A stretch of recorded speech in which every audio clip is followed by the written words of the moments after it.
All right, welcome to a new episode of Talking Ball with Pat Leonard. I am the New York Daily News NFL columnist and Giants beat writer, fresh off the airplane from Detroit, where I attended Giants-Lions joint practices, 2 days, Tuesday and Wednesday.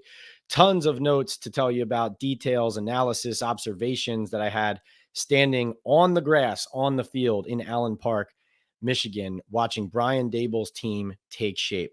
But I first wanted to talk about an NFC East storyline over in Washington, where the Commanders and their head coach, Ron Rivera, already sounding like a last place team, with Rivera essentially calling out his offensive coordinator, Rivera-Bieniemy, and talking about his coaching style and the fact that players are already complaining to Rivera about how Bieniemy deals with them. Essentially, sounds like he's a hard-nosed coach, expects a lot, and takes it to the field every day. Some players don't respond well to that. But what's interesting is that Rivera took this public. And even though it's been rehashed everywhere already, I wanted to zero in on a comment Ron Rivera made that I thought was his key message. And it was when he said Rivera-Bieniemy, quote, has a way he does things and it's not going to change. I thought that reflected that potentially behind the scenes, Rivera and Bieniemy already have clashed over how the head coach wants the team to be coached versus how the offensive coordinator believes in doing things coming from Kansas City. And the fact that Rivera is going public with this now does not bode well for Rivera, for Bieniemy, for the Commanders, for the players, for anybody. Because the bottom line is this: Ron Rivera already was on the hot seat and likely is not going to be the Commanders head coach next season in 2024 unless something dramatic changes. You look at Sam Howell being the plan at quarterback. You look at Bieniemy and Ron Rivera already taking things public here. And yes, there has been damage control. And Rivera probably could learn some things from Rivera-Bieniemy here about maybe how this team needs to be coached a little bit differently if you want to get better results and keep your job. But then again, Rivera-Bieniemy has gone on a ton of head coaching interviews and hasn't gotten an opportunity yet. He is known to grate on people and on players. He also comes from a place that won. So there's something probably for both men to learn here. But the biggest takeaway, if you're a New York Giants fan, if you're an NFC East fan, is that Washington's probably not going to be a threat again, because even though they have a talented roster, they do not have their leadership on the same page at the top. Before we talk about Giants-Lions, I want to tell you about BetOnline. BetOnline is your number one source for all your betting needs. Get the latest odds, lines, and matchup reports for baseball, boxing, golf, and more. BetOnline continues to be the fastest and easiest way to place your wagers, including live betting and your favorite casino and card games available to play right from your phone. Head to the website or use your mobile device to sign up today and get in on the action. Remember to use promo code BELIEVE, BLEAV, for your 50% welcome bonus on your first deposit. BetOnline, where the game starts. And where I'm going to start, again, Giants-Lions, joint practices. My notebook is full. I was there finally watching a team on team. No longer is it a Giants defender pulling up a little bit on a Giants offensive player. It is now opponents, players trying to make these rosters, trying to assert themselves. There were no fights. I thought actually Dan Campbell and Brian Daboll did a really good job of getting their players up to the line without crossing it. But this was a really good opportunity for a lot of players on both sides to assert themselves. And so we finally saw some good evaluation periods, especially when we talk about some of the Giants' key players. And I want to start right there. Number one takeaway, Daniel Jones. Daniel Jones has had a good camp, but he looked practically shell-shocked the first day that they were practicing against the Lions defense, was making uncharacteristically either bad throws, bad decisions. There were underthrows, there were overthrows, there were throws in traffic that put receivers in bad spots. A very strange day for Daniel Jones, and worrisome in the sense that it was the first time he went up against an opponent, and that's what it looked like. Now, the second day, part of this same takeaway on Daniel Jones is, now we know these things about him already, but he's tough. He has good bounce back. He keeps his head down and works. He stayed after the first practice and worked more on the throws he had missed. He comes back on day two. It wasn't perfect. He still made some bad throws, but it was better. They got in the end zone more. And, there was a pick six, basically, that a linebacker dropped on an underneath throw. There was another ill-advised throw down the sideline to a covered Darius Slayton that could have been easily intercepted as well. So the second strong day after the first weekday still wasn't good enough for Jones's standards, Brian Daboll's standards, and the offensive standards. But I think my primary takeaway was Jones has had a good camp, but we saw a hiccup and we still need to see more because let's face it, the plan is now when you pay Daniel Jones that money, you lock him up as your quarterback. You want him to take the next step. That's what we talked about with Jonathan Casillas in our last episode about what you need to become once you earn that contract. You need to keep going. And so Daniel Jones needs to keep on in that process. You don't want to see the Giants have to resort to being that run-heavy team that doesn't either trust its offensive line or its quarterback to put itself on its shoulders. And then you're ending up with this short and intermediate passing game and a running game that has to matriculate the ball all the way down the field rather than making splash plays. While we're on the quarterback position, Tyrod Taylor really has had a strong camp as the backup. You can read about my conversation with him in the New York Daily News.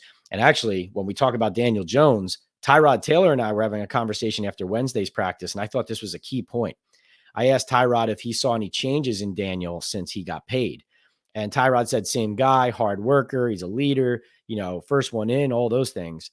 Taylor did tell me he thought Jones seemed even more vocal this season in the huddle, running the offense than he did last year. He also said that does often happen when a player is in the second year of a system or just continues to grow in an offense, knows it better and understands his teammates as well, has some consistency. So it's not necessarily Daniel completely changing himself, but I thought that was a noteworthy point. Tyrod Taylor saying that Daniel Jones has been more vocal this year.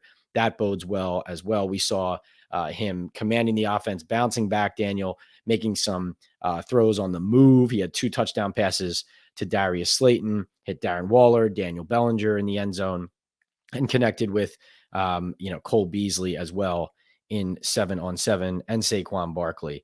That leads me into one of my other kind of sub points. Saquon Barkley really didn't do a lot in these joint practices. I know Barkley has kind of taken a back seat when we're talking about the Giants ever since he reported and signed. But the fact of the matter is, it's interesting looking at how they're going to handle him now that he's back in the building. And not only did they hold him out of the red zone period on Tuesday, Barkley barely did anything on Wednesday. So I think it's safe to say that there have been conversations internally about Saquon doing right by kind of the team and his teammates and coming in and making that sacrifice. And it looks to me like the Giants on the other end are kind of protecting and saving his body for the games that count. So number 2 overall point, Darren Waller stepping up in a leadership role. Super interesting for the top offseason acquisition in a trade from the Las Vegas Raiders, a guy who he and the Raiders really kind of, checked out on each other last year after he had gotten paid and then he and the new regime didn't get along.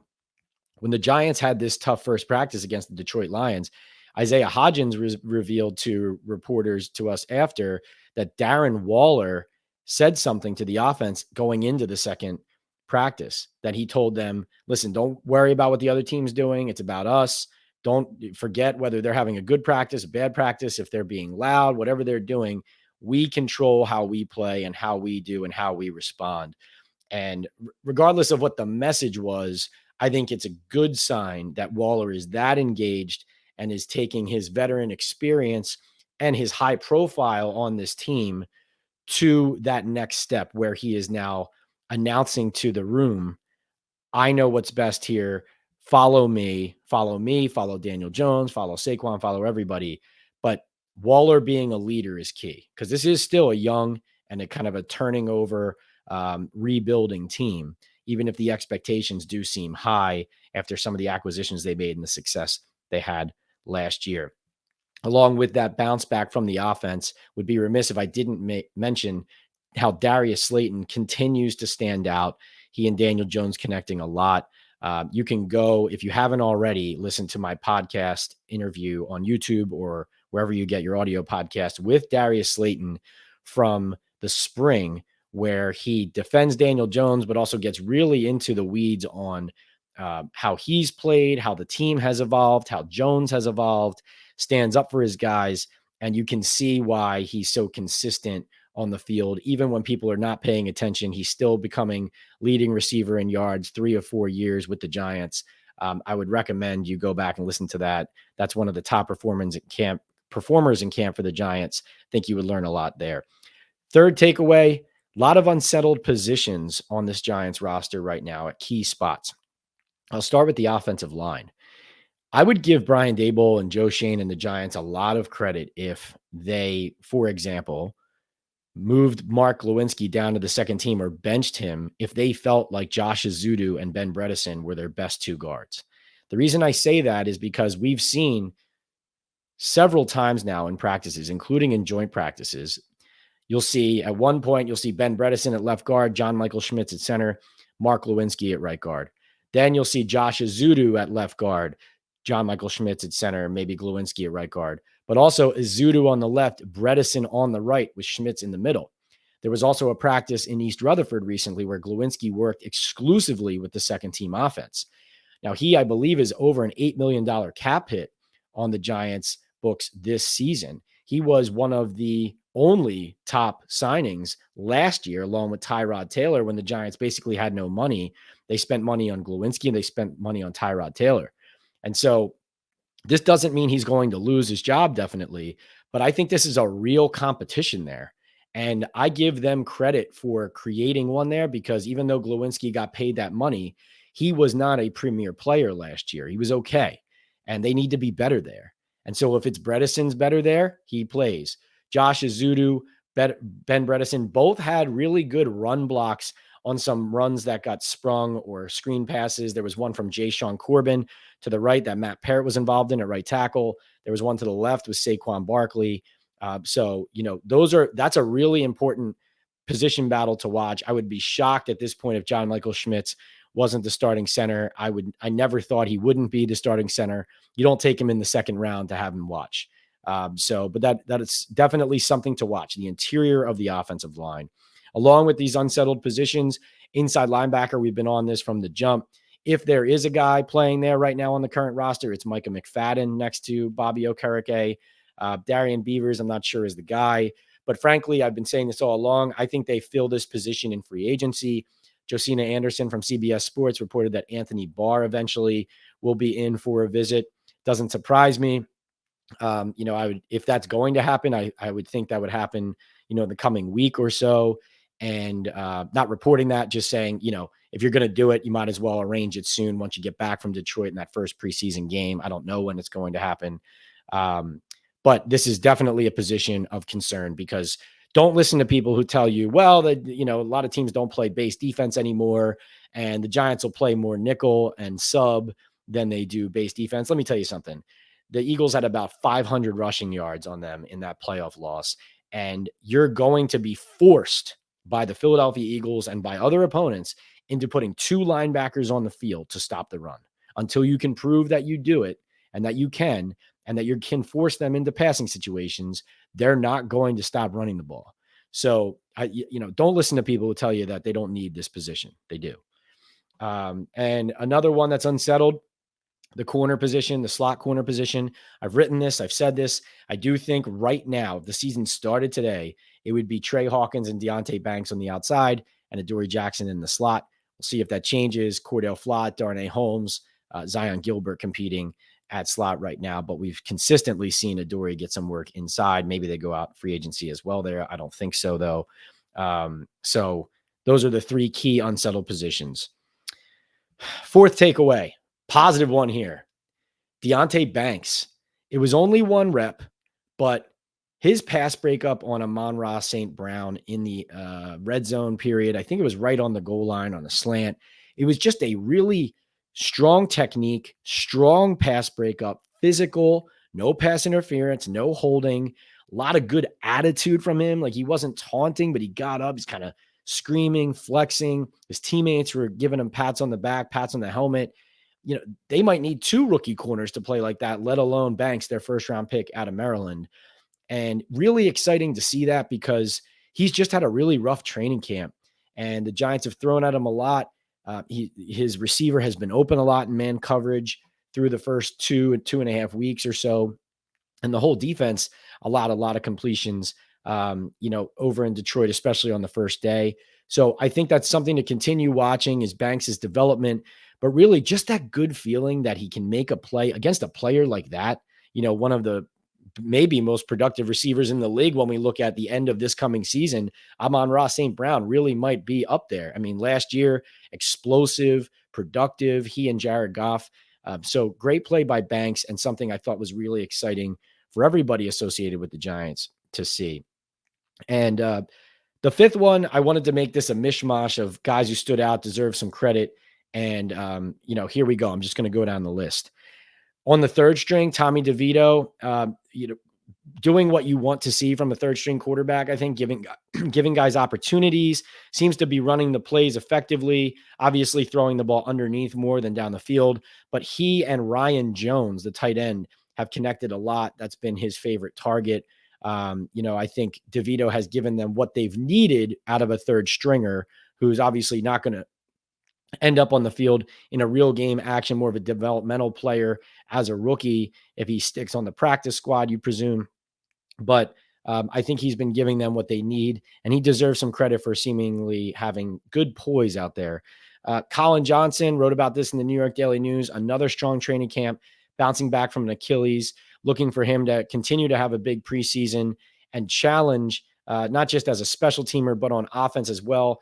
Has the kind of size that a lot of guys do not. It's going to make the wide receiver decision interesting if he continues playing this way. Bryce Ford-Wheaton did catch a touchdown I think it was 7-on-7 from Tyrod Taylor in Detroit. Also had a good rep as a gunner on a special teams play or on a special teams period. So that's interesting to watch. Ford-Wheaton's probably more developmental still at this point, practice squad who ends up seeing time. Because there are some established receivers clearly on this roster: Hodgins, Slayton, Paris Campbell, Cole Beasley's a Brian Dable favorite, and on and on. You have Johnson, you have Jalen Hyatt, but Colin Johnson deserves some credit. Eric Gray, the rookie running back, I think it'd be very interesting to see how he performs. They're giving him a chance to earn the punt return job, maybe even the kick return job with Gary Brightwell out. Something to watch there. Jashaun Corbin, also a young running back. Don't forget about him. Had a big run in Detroit in 11-on-11. Had a good preseason last year. And I think really does have some jump and some get-go and still is tough and a hard runner for a smaller guy. So somebody to watch. Jalen Hyatt, wanted to mention, of course, we know he's been the standout of Giants camp, but appeared to injure his right wrist. This goes back to Saturday in a red zone, I think one-on-one rep with Cordell Flott, that kind of like reached up, tried to catch the ball, came away like shaking his right hand, kind of looking at it, came back into that practice and made some really good catches, 2 touchdowns in 2 different periods. But in Detroit, he did not participate in the early part of 11-on-11 on, I think, Wednesday. He was over getting his right wrist taped heavily. I saw when he walked past us after practice, tons of tape, looked like maybe even an extra padding on his right wrist, like a slight one, or just a ton of gauze or something. He had an extensive catch with a trainer on the sideline to see how his hand was going to feel catching on all different sides and angles before he went back in.